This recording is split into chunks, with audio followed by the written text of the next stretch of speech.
Guys, welcome to my channel. ഇന്നത്തെ planning B ആണ് കേട്ടോ. പ്ലാനിങ് എ ഞാനാണ് ട്രൈ ചെയ്യുന്നത്. പ്ലാനിങ് ബി ആണ്. ഇന്ന് കിഡ്സിന്റെ പ്ലാനിങ് ആണ്. എനിക്കറിയാൻ മേലെ എവിടാണ് പോണെന്നേന്ന്. ഏതോ ഒരു കാട്ടിൽ കൊണ്ട് സൈക്കിളിൽ ലാൻഡ് ചെയ്തു. ഇതാണ്ട് സാധനങ്ങളൊക്കെ കൊണ്ട് ഇറക്കി വെക്കുന്നു. എന്തോ തീ കൂട്ടാനൊക്കെ ഉള്ള പ്ലാനാന്ന് തോന്നുന്നു. എനിക്കറിയാൻ മേലെ. Let's see. എല്ലാ തവണ എനിക്ക് പറ്റുന്ന ഒരു അബദ്ധം എന്തെന്ന് വെച്ച് കഴിഞ്ഞാൽ എനിക്ക് യൂട്യൂബ് ഫ്രെയിമിലെ വീഡിയോ സെറ്റ് ചെയ്യാൻ പറ്റുന്നില്ല. ഇത്തവണ ഞാൻ എൻ്റെ ബെസ്റ്റ് ഞാൻ ട്രൈ ചെയ്യാൻ പോവാണ്. Let's see how it will work. നമ്മളുടെ എല്ലാവരുടെ ഒരു കൺഫ്യൂഷനാണ് യൂറോപ്യൻ കൺട്രി എങ്ങനെയാണ്. അവിടെ തൊട്ട ഫൈനാണോ ഇവിടെ തൊട്ട ഫൈനാണോ? അങ്ങനെയൊന്നുമല്ല ഫ്രണ്ട്സ്. നമുക്ക് ഫുൾ ഫ്രീഡം തരുന്നൊരു കൺട്രിയാണ്. ഞങ്ങളിപ്പോൾ നമ്മുടെ വീടിനടുത്തൊരു കനാൽ റോഡിലാണ് നമ്മൾ എത്തിയേക്കുന്നത്. ശരിക്കും ഒരു ഫോറസ്റ്റ് ഏരിയയാണ്. എന്നാൽ നമുക്കിവിടെ തീ കൂട്ടാനും നമുക്ക് എന്തെങ്കിലും ഫുഡ് പ്രിപ്പയർ ചെയ്യാനും എല്ലാ ഫ്രീഡവും അവർ തന്നിട്ടുണ്ട്. ചേട്ടാ വല്ലതും നടക്കുമോ? ഇപ്പൊ ശരിയാക്കാന്നാണ് പറയുന്നത്. എനിക്കറിയാൻ മേല. എന്തൊക്കെയോ കാര്യങ്ങളൊക്കെ കൊണ്ടുവന്നിട്ടുണ്ട്. ശരിക്കും ഞാൻ ബാഗിൽ എന്താണെന്ന് പോലും ഞാൻ നോക്കിയിട്ടില്ല. കത്തി പോലും എന്താ കറക്റ്റ് സെറ്റ് ചെയ്താണ് കൊണ്ടുവന്നേക്കുന്നത്. ചെമ്മീൻ ബിരിയാണി എന്നൊക്കെ പറയുന്നുണ്ട്. ഇന്നലെ ചെറിയൊരു മഴയുണ്ടായിരുന്നു നൈറ്റിൽ. അപ്പം നമുക്ക് വിറകൊക്കെ ചെറിയതായിട്ടൊന്ന് നനഞ്ഞിട്ടുണ്ട്. എന്നാലും തീ കത്തിച്ച് സെറ്റാക്കാം എന്ന് തോന്നുന്നു. ഈ കാണുന്നത് എർസ്കെയിം ബ്രിഡ്ജ് എന്നാണ് അറിയപ്പെടുന്നത്. 1971 വെസ്റ്റ് സെൻട്രൽ സ്കോട്ട്ലൻഡിലെ റിവർ ക്ലൈഡിനെ ക്രോസ് ചെയ്തുകൊണ്ട് നിർമ്മിച്ചതാണ്. ഒരു 1.5 കിലോമീറ്ററോളം നീളം വരും ഇതിന്. ഒരു 6 ലൈൻ പാത ഫോർ വെഹിക്കിൾസിനും അതുപോലെ തന്നെ including cyclist and pedestrian path also including in this bridge. ഇതായി കാണുന്നതാണ് ബ്രിഡ്ജ്. ഇതിൻ്റെ അടിയിലാണ് നമ്മളിന്ന് തീയക്കൂട്ടി ഫുഡ് അറേഞ്ച് ചെയ്യുന്നത്. ഇത് സ്പ്രേ പെയിൻ്റ് ആണ്. ഇവിടുത്തെ കുട്ടികൾ ഇങ്ങനെ സ്പ്രേ പെയിൻറ് മേടിച്ച് അവിടെ ഇവിടെ എല്ലാം പടം വരച്ച് വെക്കും. ഈ ബ്രിഡ്ജിൻ്റെ അണ്ടറിലൂടെ Clyde canal, Clyde river and Clyde railway station and Glasgow road ഇതെല്ലാം ഇതിൻ്റെ അണ്ടറിലൂടെയാണ് പോകുന്നത്.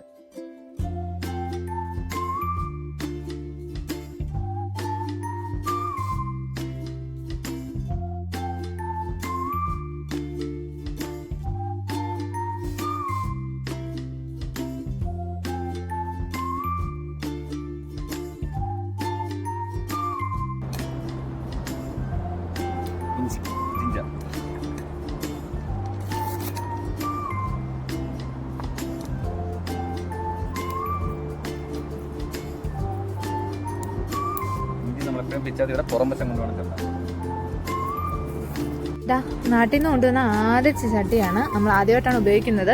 സോ അതിനെ മെരുക്കാൻ വേണ്ടിയിട്ടാണ് നമ്മൾ ഈ വെള്ളം ഒഴിക്കുന്നത്.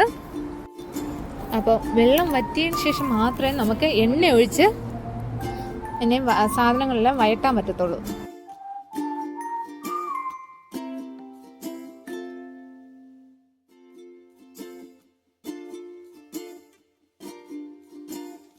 വെള്ളം വറ്റി നമ്മള് എണ്ണ ഒഴിക്കാണ് കേട്ടോ. ഇഞ്ചി, പച്ചമുളക് മൂപ്പിക്കുവാണ്.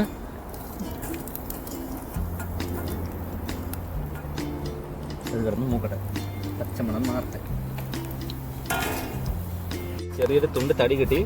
ഇതാണ് നമ്മുടെ ചോപ്പിംഗ് ബോർഡ്.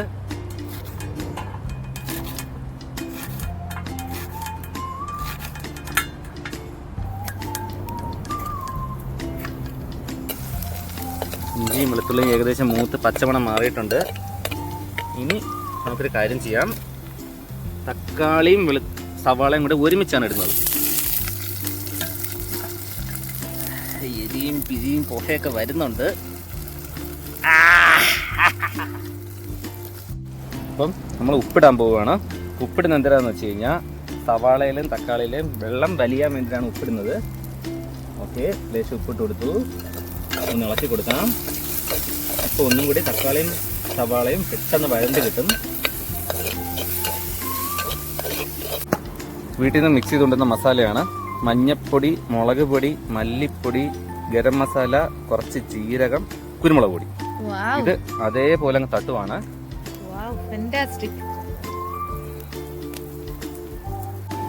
ഇത് ചെമ്മീനാണ്. ചെമ്മീൻ വീട്ടിൽ നിന്ന് മാരിനേറ്റ് ചെയ്തുകൊണ്ടുവന്നാണ്. തൈരും ലേശം കുരുമുളക് പൊടിയും ലേശം മഞ്ഞപ്പൊടിയും മാത്രമേ ഇതിനകത്ത് ഇട്ടിട്ടുള്ളൂ. ഇതിപ്പോൾ മസാല മൂത്തയിലേക്ക് നമ്മൾ തട്ടുവാണ്.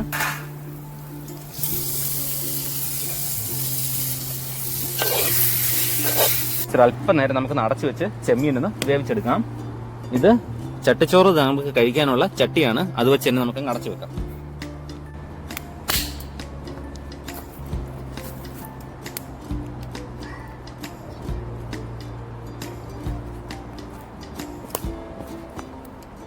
വെക്കാനൊക്കെ ഇങ്ങനെ 4 വാക്കിന് വെക്കേണ്ടത്. നമ്മളിങ്ങനെ വിറക് വെക്കുമ്പോൾ ഒരു സൈഡിൽ മാത്രം വെക്കാൻ പാടില്ല, 3 വാക്കിനും നമ്മൾ വിറക് വെച്ച് കൊടുക്കണം. നമ്മൾ അടച്ചു വെച്ചു. ഒരല്പം വെള്ളം നമുക്കിങ്ങനെ ഒഴിച്ചു കൊടുക്കാം. അന്നേരം അത് കുക്കായി കഴിയുമ്പോഴത്തേനും വെള്ളം വറ്റി കഴിയുമ്പോൾ നമുക്ക് മനസ്സിലാവും അത് കുക്കായിന്ന്. ഓക്കെ, നമ്മുടെ വെള്ളം വറ്റിയിട്ടുണ്ട്. ഇപ്പൊ ചെമ്മീൻ കുക്കായിട്ടുണ്ട്. നമ്മളിപ്പോൾ ഇത് അടപ്പെടുക്കാൻ പോവാണ്. ഇതേ കണ്ടോ, ചെമ്മീൻ തിളച്ച് കുക്കായിട്ടുണ്ട്. നല്ല മണം വരുന്നുണ്ട്. എന്റെ ഭഗവാനേ,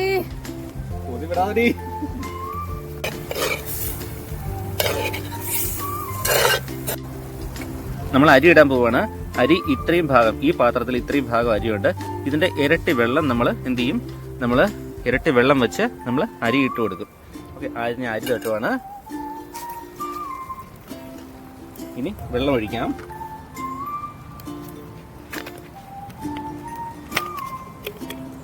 ബസ്മതി അരിയാണ്. ബസ്മതി അരി ആകുമ്പോഴത്തേനും 1 ഗ്ലാസ് അരിക്ക് ഒരു 2-2.5 ഗ്ലാസ് വെള്ളം. ആ കണക്കിന് ഞാൻ വെള്ളം വെക്കുവാണ്.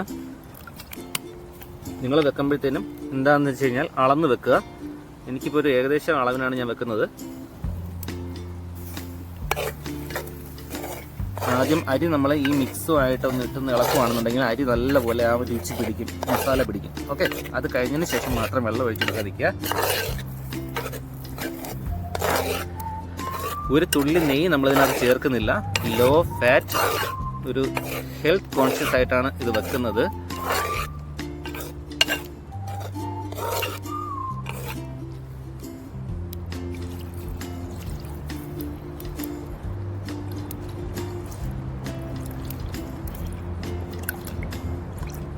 നെയ്യും ബട്ടറും ഒക്കെ ആവശ്യമുള്ളവർക്ക് അതിനനുസരിച്ച് ചേർത്ത് കൊടുക്കാം.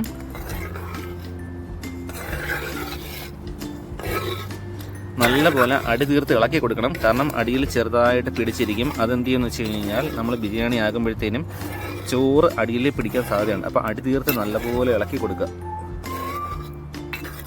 വെള്ളം വറ്റി വരുമ്പോഴത്തേനും നമ്മുടെ ബിരിയാണി ഏകദേശം ഒക്കെ ആവും. ബിരിയാണി റെഡിയായി വരുമ്പോഴത്തേനും നമുക്കൊരു കാര്യം ചെയ്യാം, ഒരു സാലഡ് ഉണ്ടാക്കാം. എന്നാ സാലഡാ എടുത്തടാ? ലെറ്റ്യൂസ് ആണിത്. ഓക്കെ, നമ്മൾ വേസ്റ്റ് ഇവിടെ എങ്ങും ഇടാൻ പാടില്ല.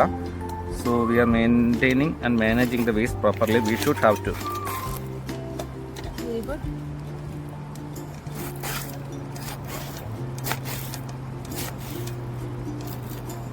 നമ്മളൊരു ആഹാരം കഴിക്കുമ്പോൾ should be in a balanced way. ഇത് ക്യാപ്സിക്കം അല്ല, ഇത് പെപ്പറോണി എന്ന് പറയും. നല്ല ഫ്ലേവറുള്ള മുളകാണ്. പക്ഷെ കണ്ടാൽ നമുക്ക് എരിയുണ്ടെന്ന് തോന്നുമെങ്കിൽ പോലും ഇതിന് എരിവ് കുറവാണ്.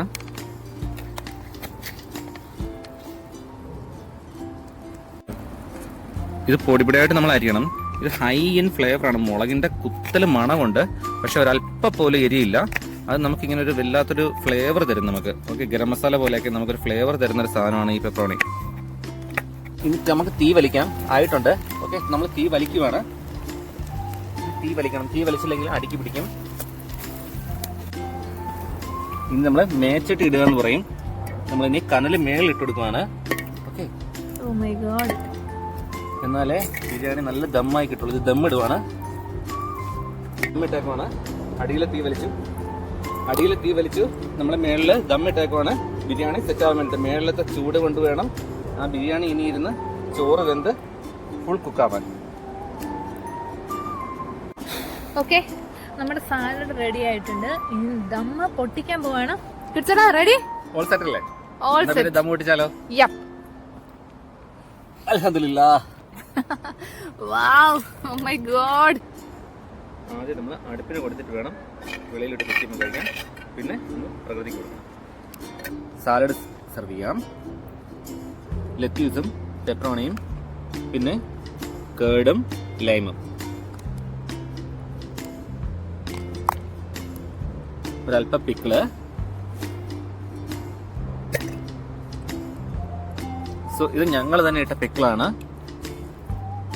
ലെമൺ അല്ല, ഇത് ശരിക്കും ലൈമാണ്. ലൈമും ലെമണും രണ്ടും രണ്ടാണ്.